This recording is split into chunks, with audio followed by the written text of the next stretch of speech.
Pop दिवा मंच पर खड़ी, लेकिन गाने के लिए खुद को तैयार नहीं कर सकी क्योंकि उसके सभी गाने उसकी बहन ने गाए। बहन की आवाज देवदूत जैसी थी, लेकिन उसके चेहरे पर चोट के निशान के कारण उसकी षड्यंत्रकारी बहन ने उसका इस्तेमाल किया। बहन के प्रसिद्ध हो जाने के बाद उसने न केवल अपनी बहन को छुपाया बल्कि अपनी बहन के प्रेमी को भी चुरा लिया। और तो सच्चाई सामने आने के डर से उसने अपनी बहन को सीढ़ियों से धक्का दे दिया। उनकी माँ ने ऐसा होते देखा और उन्हें दोष देने के बजाय उन्होंने लड़की को ठिकाने लगाने की साजिश रची। वे लड़की को जिंदा दफनाने के लिए पहाड़ों पर ले गए, परंतु आश्चर्यजनक रूप से बहन कब्र से बाहर निकली। लेकिन महिला सीईओ द्वारा चलाई जा रही कार ने उसे टक्कर मार दी। लड़की को जमीन पर पड़ा हुआ देखकर सीईओ हैरान रह गया क्योंकि वह बिल्कुल उसकी मृत बेटी की तरह लग रही थी। जब लड़की फिर से उठी तो उसने पाया कि उसके चेहरे पर चोट का निशान गायब हो गया था। सीईओ उसने अपनी बेटी से समानता का जिक्र किया और उसे गोद लेना चाहा। सीईओ ने फिर पूछा कि वह पहाड़ों में क्या कर रही थी। लड़की से सभी बातें सुनने के बाद उसने अपनी बेटी का बदला लेने में मदद करने का फैसला किया।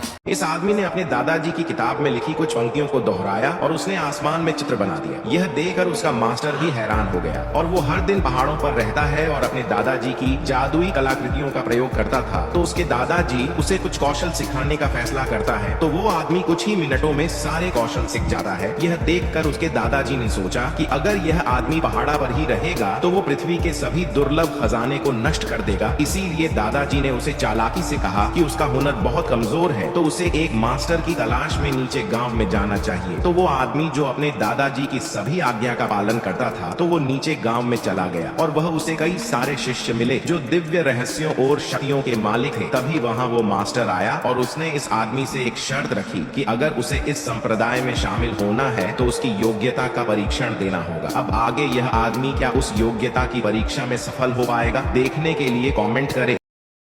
अगला पार्ट देखने के लिए जुड़े रहें। MKC एक्सप्लेन्स को सब्सक्राइब करें।